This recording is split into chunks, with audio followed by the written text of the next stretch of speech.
नमस्कार।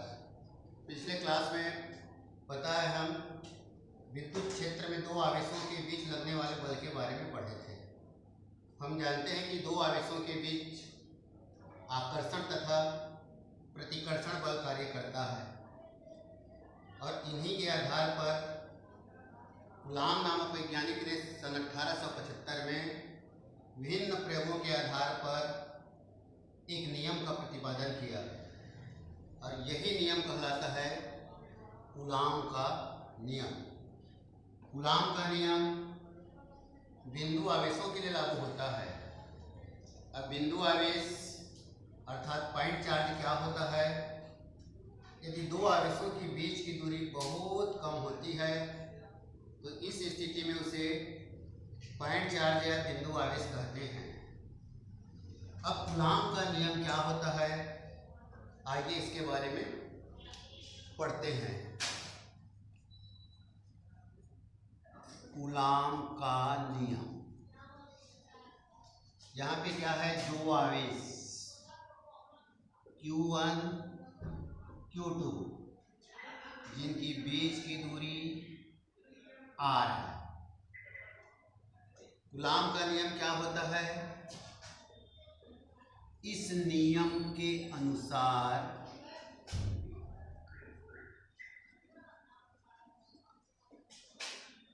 दो आवेशों के बीच लगने वाले बल, अब दो आवेशों के बीच लगने वाले बल में क्या हो सकता है? आकर्षण बल भी हो सकता है और प्रतिकर्षण बल भी हो सकता है। लगने वाले बल आवेशों के परिमाणों के गुणनफल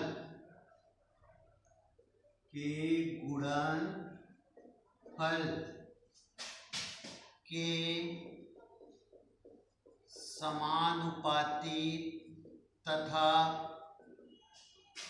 दोनों के बीच की दूरी के वर्ग के व्युत्क्रमानुपाती होता है। अब ये नियम हो गया। इस नियम के अनुसार दो आवेशों के बीच लगने वाले बल आवेशों के परिमाणों के गुणनफल के समानुपाती तथा दोनों के बीच की दूरी के वर्ग के व्युत्क्रमानुपाती होता है। अब इसी नियम का गणितीय व्याख्या करेंगे तो क्या करना पड़ेगा? इस फिगर में दिखाई दे रहा है, क्या दिखाई दे रहा है कि माना दो आवेश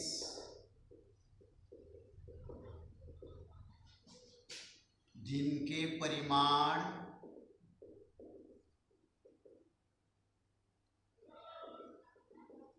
Q1 व Q2 है, एक दूसरे से R दूरी पर स्थित है, अतः दोनों आवेशों के बीच लगने वाले बल A proportional to Q1 into Q2 पहला तथा A proportional to 1/r square दूसरा। अब केवल ये दो सूत्र से ही हम शब्द को बोल सकते हैं। जब शब्द के बारे में देखा गया तो कठिन लगा होगा, लेकिन संकेत को देखकर हम आसानी से कूलाम का नियम बना सकते हैं। जहाँ F क्या है, दो आवेशों के बीच लगने वाले बल, Q1 क्या है, Q1 Q2 दो आवेशों का परिमाण और R क्या है, दोनों आवेशों के बीच की दूरी। अर्थात इसी को देखकर हम आसानी से कूलाम का नियम बोल सकते हैं कि दो आवेशों के बीच लगने वाले बल आवेशों के परिमाणों के गुणनफल के समानुपाती होता है तथा दोनों के बीच की दूरी के वर्ग के व्युत्क्रमानुपाती होता है और इसी के आधार पर कूलाम के नियम को व्युत्क्रम वर्ग का नियम कहते हैं। आगे क्या करेंगे, उपर्युक्त को मिलाने पर दोनों सूत्र को मिला देंगे तो होगा क्या, F proportional to Q1 into Q2 बटे R का वर्ग। जब भी समानुपाती के चिन्ह को हटाया जाता है, कांस्टेंट लगाया जाता है, फिर क्या होगा, F बराबर K Q1 इंटू Q2 बटे R का वर्ग। K बराबर, यदि K बराबर 1 हो तो F बराबर Q1 इंटू Q2 बटे R का वर्ग और बल का मात्रक हो जाएगा डाई और ये पद्धति कहलाएगा CGS पद्धति। ये कौन से पद्धति में हो जाएगा, CGS पद्धति। F बराबर तथा A बराबर 1/4 पाई एप्सिलॉन 0, तो F बराबर 1/4 pi epsilon 0 Q1 into Q2 by R का स्क्वायर और ये बल का मात्रक हो जाएगा न्यूटन और ये हो जाएगा M के, अर्थात ये सही पद्धति, ये बल का मात्रक क्या होता है, न्यूटन। 1/4 पाई एप्सिलॉन नॉट का मान होता है जहां 1/4 pi epsilon not equal to 9 into 10 की पावर 9 इंटू 10 की पावर 9। इसलिए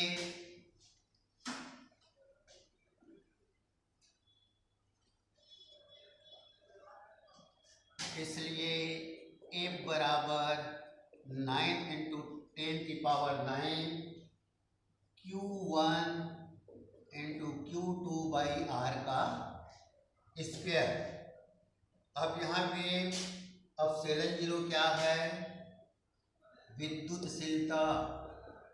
ये क्या कहलाता है, विद्युतशीलता। ये हम पढ़ रहे थे कूलाम का नियम। अब कूलाम के नियम की कुछ सीमाएं होती है, कूलाम के नियम की कुछ सीमाएं होती है।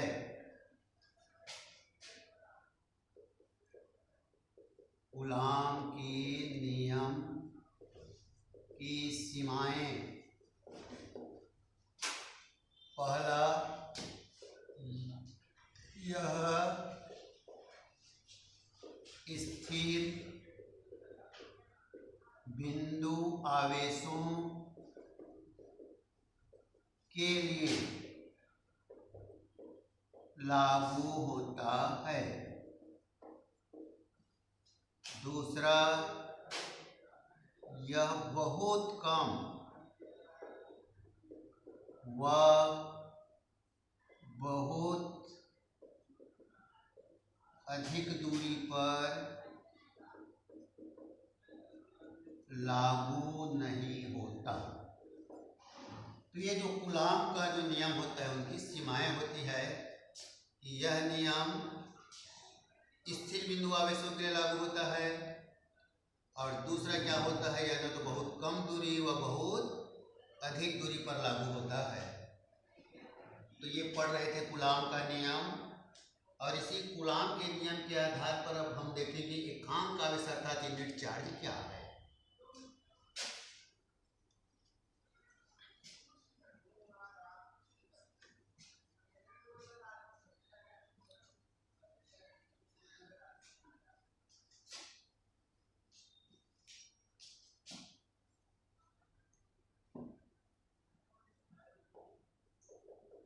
एकांक आवेश या यूनिट चार्ज। एक तो इसका परिभाषा शब्द से क्लियर है। एकांक आवेश, ऐसा आवेश जिसका मान 1 होता है उसे एकांक आवेश कहते हैं।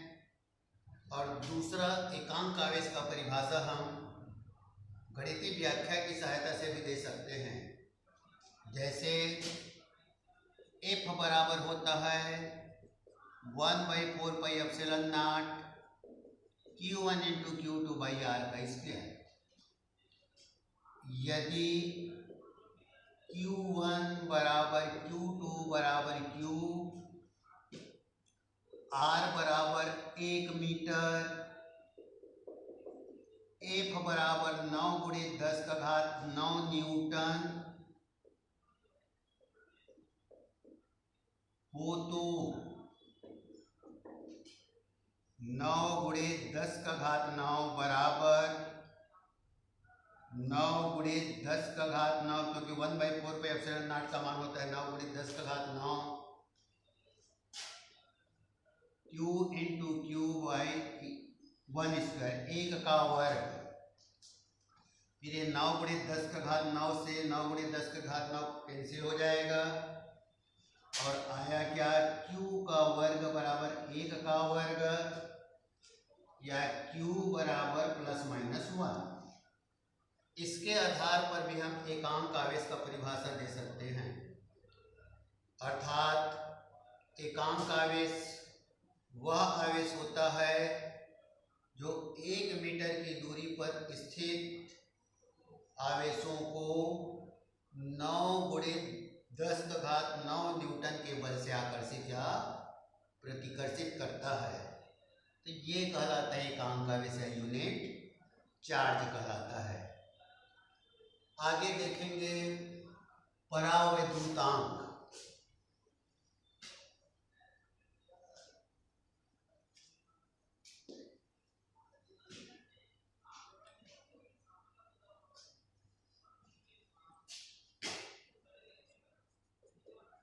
परावैद्युतांक डाइलेक्ट्रिक कांस्टेंट।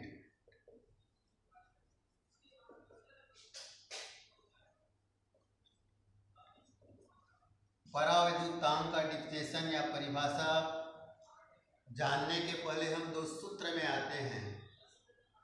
पहला लिखा मैं F बराबर 1/4πε0 Q × Q/R का स्क्वायर।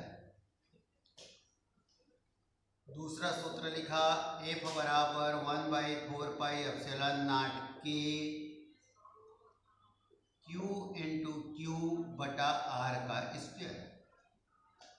दोनों सूत्र को देखेंगे तो पहले सूत्र में K नहीं है और दूसरे सूत्र में देखेंगे तो K है। क्या पता चलता है यहाँ पे पहला बल, पहले सूत्र में जो बल आया है वो क्या है, निर्वात में दो आवेशों के बीच लगने वाले बल। और यहाँ पे K है, इसका मतलब क्या है, किसी माध्यम में दो आवेशों के बीच लगने वाले बल। अब इसी को हम थ्योरी बना के लिख सकते हैं कि माना दो समान आवेश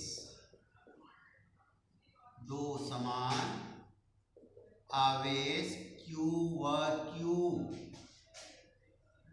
एक दूसरे से निर्वात में R दूरी पर स्थित है, R दूरी पर स्थित हो तो दोनों आवेशों के बीच लगने वाले बल, सेम थ्योरी इसके बारे में लिख सकते हैं। यदि दोनों आवेशों के बीच माध्यम के हो तो, माध्यम के हो तो लगने वाले बल F बराबर 1/4πε0 के Q into Q by R का स्क्वायर। अब अपने पास दो समीकरण प्राप्त हो गया। क्या करेंगे, समीकरण एक में 2 का भाग देने पर इसको लिख देते हैं, पहला है तो 1 और दूसरा है तो 2।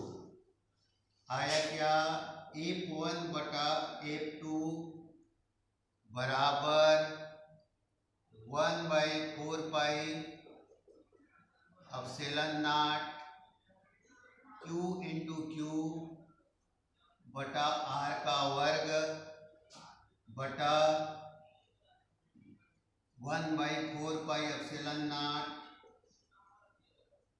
के Q इंटू क्यू बटे आर का वर्ग।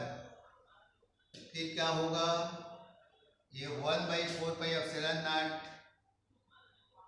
से 1/4πε0 कट जाएगा, Q से Q कटेगा, आर स्क्वायर से आर स्क्वायर कटेगा और ये F1 बटा F2 बराबर हो जाएगा K।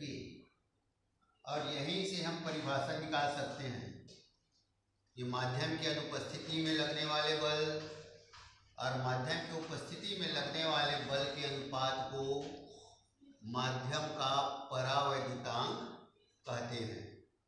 तो इस प्रकार परावैद्युतांक का जो परिभाषा है बहुत सरल है ना, और सूत्र के आधार पे हम इसे इस प्रकार से हल कर सकते हैं। अब आते हैं विद्युत बल रेखाएं, इलेक्ट्रिक फील्ड लाइन क्या है।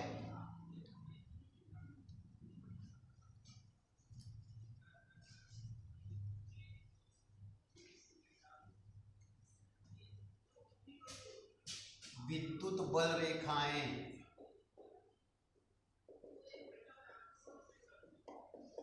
Electric field line, electric field line.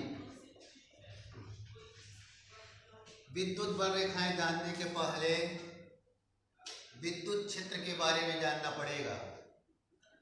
और विद्युत क्षेत्र है क्या, तो जो शब्द है वही परिभाषा, ऐसा क्षेत्र जहां तक विद्युत का प्रभाव होता है, ये कहलाता है विद्युत क्षेत्र।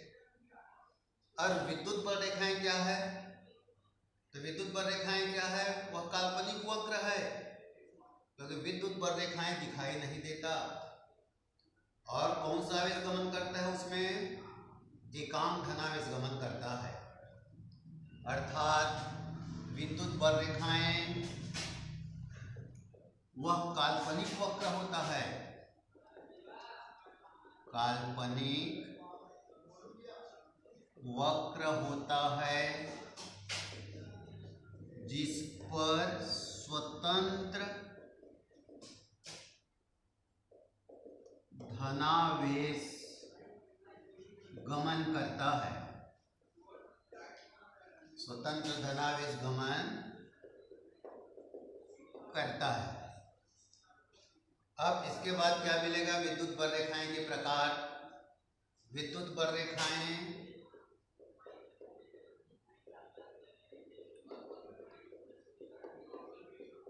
के प्रकार, पहला धनात्मक विद्युत बल रेखाएं, दूसरा ऋणात्मक विद्युत बल रेखाएं। धनात्मक विद्युत बल रेखाएं किसे कहते हैं, तो हम इस फिगर से समझ सकते हैं। मान लो यहाँ पे माइनस है, ये धनात्मक बल रेखाएं विद्युत क्षेत्र से कहाँ जाएगी, दूर जाएगी। ये क्योंकि पता है असमान आवेशों में क्या होता है, प्रतिकर्षण। उसी प्रकार असमान आवेशों में क्या होता है? आकर्षण। असमान आवेशों में क्या होता है? आकर्षण।